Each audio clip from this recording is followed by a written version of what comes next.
Opa, voltamos então para a nossa aula do REC número 5, que é o método 3x. Esse método, eu desenvolvi esse método, tá? É um método que eu uso pessoalmente para fazer exames de certificação e ele tem funcionado para alunos também. Tanto que esse método eu costumo apresentar durante o Bootcamp, que é um evento presencial que eu faço exclusivamente com alunos do meu curso preparatório para o exame. E aí eu resolvi trazer esse método também como um hack, porque ele é um hack poderoso, tá? Principalmente para você que vai fazer o exame. Então, alguns dados interessantes aqui, né? Pela minha experiência em aplicar exames e capacitar pessoas, o que eu percebo é que o principal motivo da reprovação nesses exames é o fator psicológico. Então, a pessoa dá branco, fica nervosa porque quer terminar dentro do tempo, e às vezes acaba fazendo o exame em, sei lá, 10, 15 minutos e finaliza o exame, sendo que teria um monte de tempo ainda para responder. Mas o nervosismo consome, abala o psicológico e aí a pessoa não sabe o que faz e acaba fazendo esse tipo de besteira. Então, você lidar com esses dois fatores, a gestão do tempo durante o exame e o nervosismo, são os fatores-chave para você fazer um bom exame. Claro que você tem que estudar, né? Não adianta você ir lá fazer o exame sem ter estudado. Mas se você estudou, os dois únicos fatores que podem fazer você bombar no exame é o fator psicológico e a questão do gerenciamento do tempo durante o exame. E esse método 3x, ele visa justamente ajudar nesse sentido, ajudar a gerenciar melhor o tempo e controlar o nervosismo. E aí ele aumenta, consequentemente, as suas chances de ter um bom desempenho no exame. Então deixa eu te explicar como é que funciona esse método. Por que ele chama 3x? Porque é um método de 3 ondas, ou seja, você faz o exame 3 vezes seguidas. Então vamos lá. A primeira coisa, antes de explicar aqui a questão do método, deixa eu contar rapidamente como é que funciona o exame. E aí eu vou abrir aqui uma página mostrando os sílabos, que nos sílabos ele tem algumas informações a respeito do exame. Então vamos revisar juntos aqui, rapidamente, para você entender a dinâmica e a anatomia do exame. Ok, estamos com os sílabos aqui aberto. Deixa eu só aumentar aqui a tela, fica mais fácil. Ok, beleza. Então, aqui está a nossa anatomia do exame. Então, o exame, ele tem 60 minutos, tá? Então, para quem vai fazer o exame em português, que é a sua língua nativa, você vai ter 60 minutos. Caso você opte por fazer o exame em inglês, você tem 15 minutos a mais, além desses 60 minutos, tá? Então, seria 1h15. Mas eu estou imaginando que a maioria das pessoas vão querer fazer em português, então são 60 minutos. São 40 questões de múltipla escolha, só existe uma resposta correta, tá? E não existe meio certo, então só existe uma resposta correta dentre as 4 opções que vai aparecer.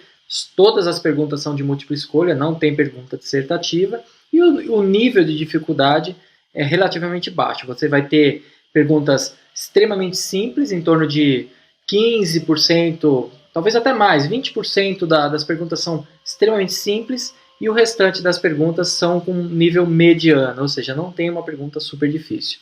E para você passar, você precisa acertar pelo menos 26 perguntas, ou seja, 65% das perguntas para ser aprovado no exame.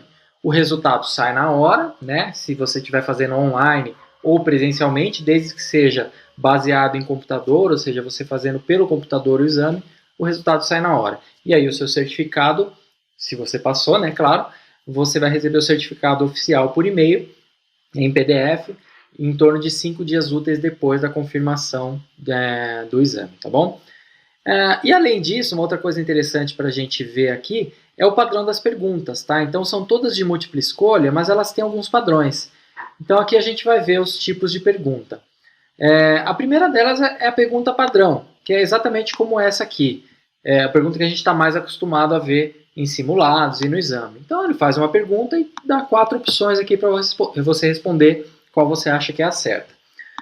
O segundo tipo de pergunta é do tipo lista. Então, dentro da pergunta, ele faz a questão e ele apresenta uma lista de 4 opções. E na resposta, você vai escolher quais são as 2 opções que estão certas. Ou seja, entre A, B, C e D, cada uma delas oferece 2 possíveis respostas dentro dessa lista e você vai responder qual é a correta. Um outro tipo de pergunta que também cai nesse exame é a de palavra faltante. Então ele coloca uma sentença e coloca uma interrogação aqui em algum momento dessa sentença e você precisa escolher dentro das 4 opções qual é a palavra que preenche esse espaço, essa interrogação aqui. E por último, a gente vai ter uma pergunta que não é muito comum, que a gente chama de padrão negativa, né? Uma questão negativa, que ele pergunta o que não é tal coisa. Por exemplo, aqui, quais das opções a seguir não é uma área de valor definida. Então ele coloca o não em termos garrafais. Então é muito importante você ler com atenção as perguntas, porque se for uma pergunta negativa, você vai responder errado, porque você vai entender ela como uma pergunta afirmativa e não negativa. E aí você pode errar a pergunta simplesmente porque não leu direito. Então, fica a dica, né? Leia todas as perguntas com bastante atenção. Há tempo suficiente para isso, tá bom? Então tá, essa é a anatomia do exame. É isso que você vai encontrar, esse tipo de pergunta que você vai encontrar no exame, esse tipo de estrutura da pergunta, legal? Então agora vamos voltar lá para o método 3x. Legal, então o método 3x, conforme eu falei, ele tem 3 ondas, né? O que você vai fazer na primeira onda? A primeira onda é o seguinte, você vai olhar a pergunta e vai responder em poucos segundos. Assim, é o tempo de você ler a pergunta com calma, olhar as respostas e escolher uma. E se você tiver alguma dúvida sobre a resposta, ou não souber a resposta, você marca essa questão e pula para a próxima questão. Então você vai varrer o exame inteirinho nessa dinâmica, olhando a questão, lendo a questão, vendo a resposta, e se você souber na hora, marca e vai para a próxima. Se você não souber ou tiver dúvida, marca ela, tem um flagzinho, né, para você marcar ela para revisar depois, e vai para a próxima pergunta.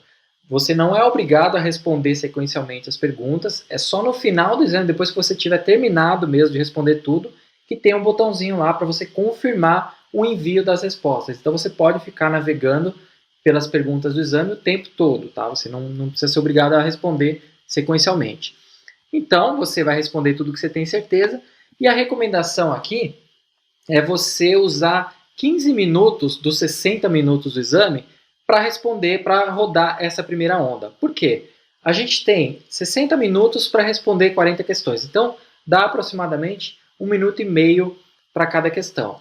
Se você conseguir ler as perguntas, eu imagino que você vai levar em torno de 20, 30 segundos, no máximo, estourando, para ler e responder uma pergunta que você sabe.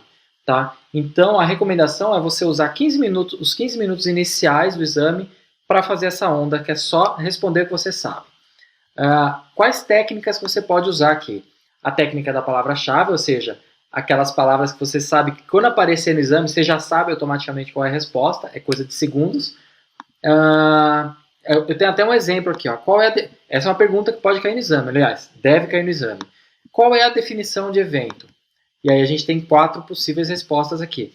Qualquer componente que necessite ser gerenciado para entregar um serviço de TI, qualquer adição, modificação ou remoção que poderia afetar um serviço, qualquer componente valioso financeiramente que possa contribuir com a entrega de um produto ou serviço de TI, e por fim, qualquer mudança de estado que tenha importância para o gerenciamento de um serviço ou outro item de configuração. Então, se você já fez aquele mapa mental e já decorou quais são as palavras-chave, você vai saber que a resposta certa aqui é essa aqui, qualquer mudança de estado. Porque lembra que eu falei? Uma palavra-chave vinculada com o gerenciamento de evento e com a definição de evento é essa aqui, mudança de estado. Só que o mais legal é que cada uma dessas outras respostas são definições de outros componentes. E se você já estudou o mapa mental e já memorizou as palavras-chave, você vai saber que cada uma delas tem relação com outras práticas do ágil. Então, seriam questões que você poderia responder ao longo do exame. Então, fica atento a isso. Beleza. E a outra técnica que você pode usar é justamente a memorização. Então, o que você memorizou em termos de definição, que está lá no mapa mental, e o uso de palavras-chave para você ganhar tempo. A palavra-chave é aquela que você responde no ato e já parte para a próxima questão. Qual que é a vantagem de você usar bem essa primeira onda? Ela mexe muito com o psicológico. Então você passa o exame inteiro e já sabe que respondeu, sei lá, 10 perguntas, às vezes 12, 13 perguntas. Então você já está um pouco mais confortável. Você só precisa responder mais 10 ou 12 e você já atinge lá o mínimo de 26 questões corretas que é o que você precisa para passar. Então isso mexe muito com o psicológico, por isso que na primeira onda é importante você responder tudo que você já sabe e marcar o que você não sabe, beleza? Bom, feito isso a gente vai para a próxima onda, segunda onda. O que você vai fazer aqui?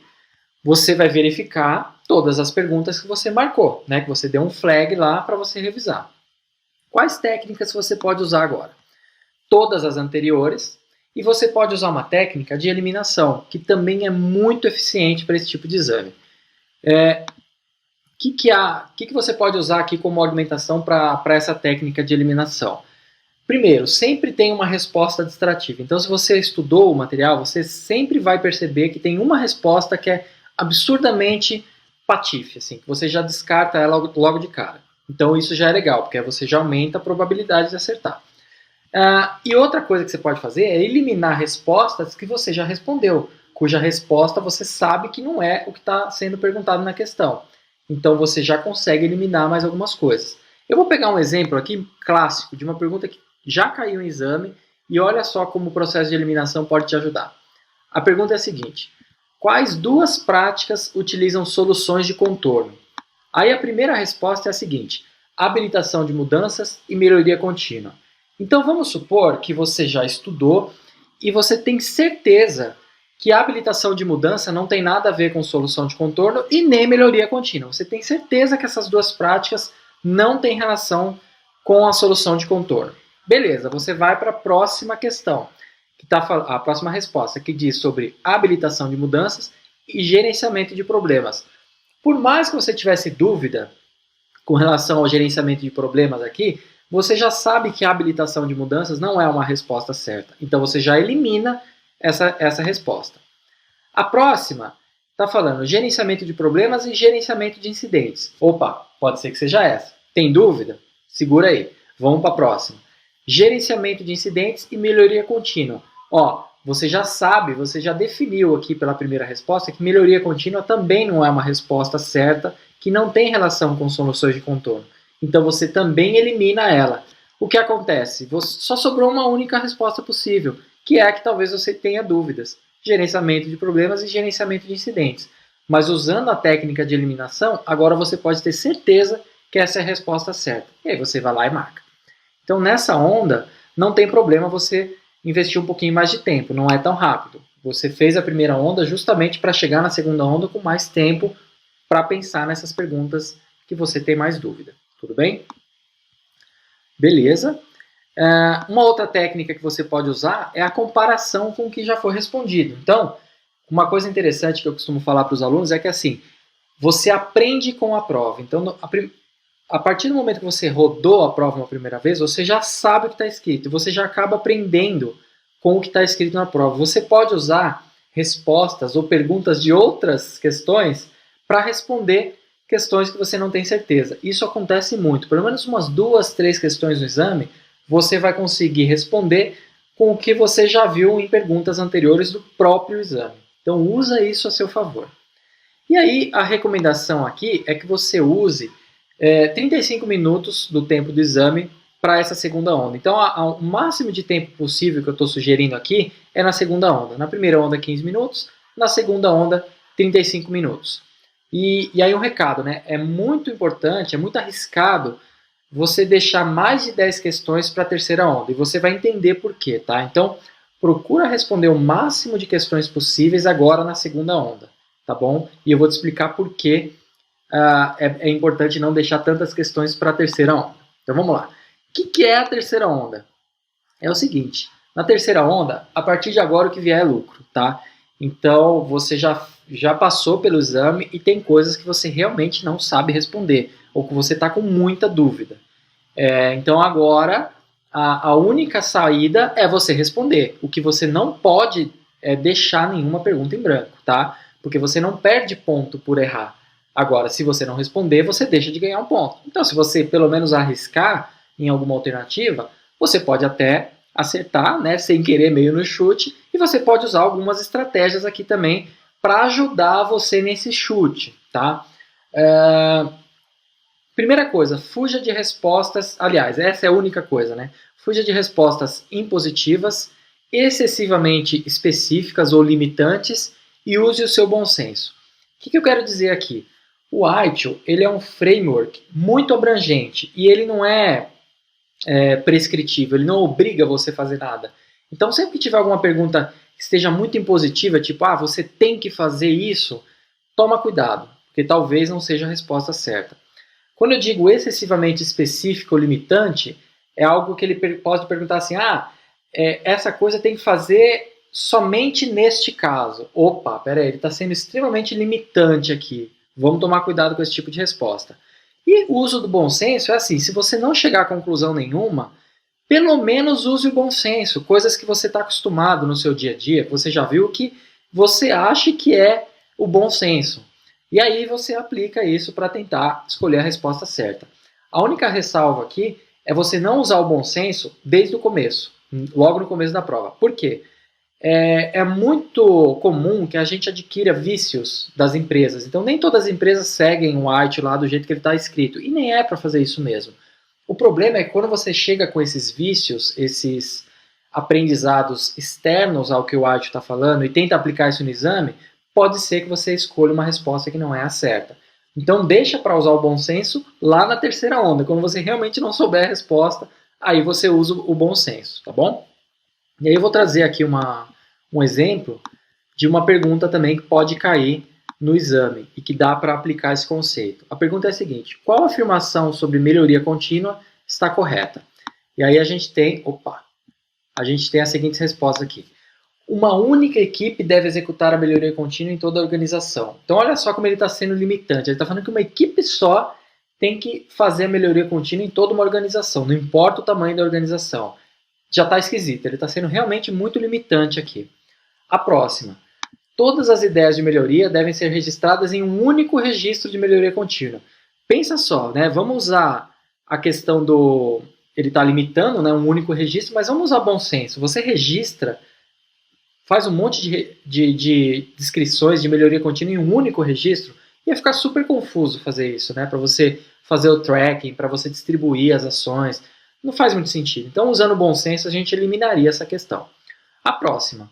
A melhoria contínua deve ter interação mínima com outras práticas. Isso é totalmente um antipadrão, porque o ITIL está defendendo. O ITIL, na verdade, defende a integração entre as práticas.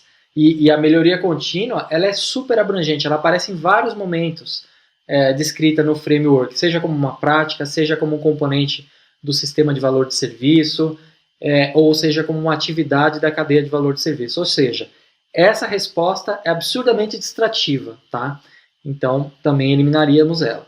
E a última está falando, todos da organização são responsáveis por alguns aspectos da melhoria contínua. Ou seja, usando bom senso e usando o que a ITIL preconiza, é isso mesmo. Todo mundo da organização tem a sua parte da responsabilidade com relação à melhoria contínua. Ela não tem que sair só de uma área. Você pode ter até uma área que defina a metodologia, as ferramentas que você vai usar para conduzir a melhoria contínua. Mas não é responsabilidade de uma única área aplicar esse conceito, porque é muito difícil você aplicar isso em um nível organizacional, só uma área fazendo isso. Não faz o menor sentido, tá bom? Então esse aqui é um exemplo de como você aplicaria aqui essas técnicas da terceira onda. Tudo bem? Então, a ideia é que você consiga, através desse método, fazer um exame seguro, dentro do prazo, não precisa correr, e com um psicológico tranquilo, para que você possa usar todo o potencial do seu cérebro, né, de tudo que você estudou, para responder as questões e ir bem no exame, ok? Então, a tarefa para você agora, na verdade, é treinar esse método X durante o REC 6, que o REC 6 a gente vai falar de simulados. Então, a sugestão de tarefa para você é que ao final do REC 6, na verdade, o REC 6 são simulados, tá? É a questão de você praticar simulados. Então, a minha tarefa aqui para você é para você treinar o método 3x durante o REC 6, durante a prática dos simulados. E aí depois você me conta o que você achou desse método, se você achou mais fácil ou se você prefere ter o seu próprio método, tá bom? Então, te vejo na próxima aula aí para a gente falar do último REC, o REC número 6. Valeu!